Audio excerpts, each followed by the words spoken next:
Hello everyone and welcome to my second video. Today is my first day working in this factory. The shift is from 8 a.m. to 5 p.m.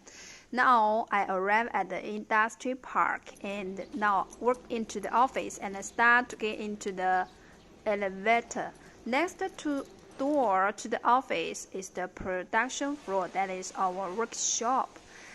My first day of orientation, my supervisor assigned me a new workstation and I started clean.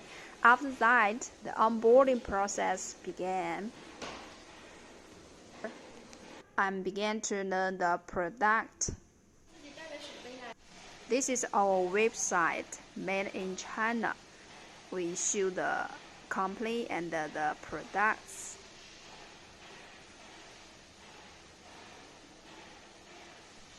If you are interested, you can contact me. I took a sample and ended up scrubbing the whole office. Lunchtime. Took a lab. Meeting.